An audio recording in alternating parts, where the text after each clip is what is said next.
అదాని విషయం మాట్లాడేటువంటి నైతిక హక్కు రేవంత్ రెడ్డికి లేదు. ఆయన నేరుగా 100 కోట్ల రూపాయలు అదాని కంపెనీ సిఎస్ఆర్ నుంచి తీసుకుని ఏ రకమైనటువంటి ఒప్పందం చేసుకుంటో ప్రజలకు చెప్పాలి. ఎందుకోసం అదాని దగ్గర 100 కోట్ల సహాయము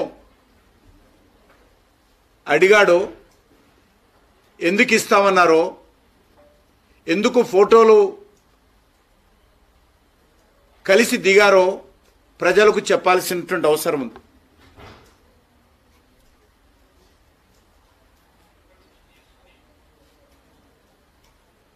అదానిపైన జేపీసీ వేయాలి. మోడీ గారు అదాని రక్షిస్తున్నాడు. నేను కాంగ్రెస్ పార్టీని సవాల్ చేస్తా ఉన్నాను.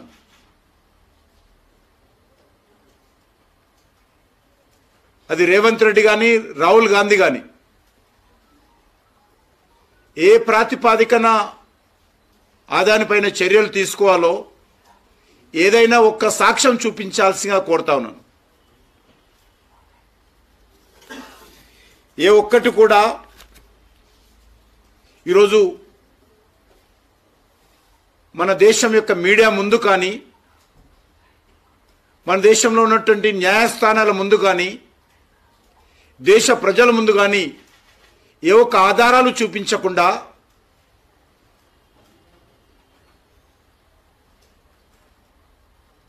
గత పార్లమెంట్ ఎన్నికల్లో ఇటీవల జరిగినటువంటి ఎన్నికల్లో వరుసగా ప్రజా వ్యతిరేకతతో విశ్వాసం కోల్పోయి వరుసగా గత 10 సంవత్సరాలుగా అనేక ఎన్నికల్లో ఓటమి పాలవుతూ ఈరోజు మళ్ళీ అదాని మాట మాట్లాడడం చాలా విడ్డూరంగా ఉంది. ఏ ఒక్కటైనా భారత ప్రభుత్వం పొరపాటు చేసిందని, భారత ప్రభుత్వము అవకతవకలకు పాల్పడిందని ఈరోజు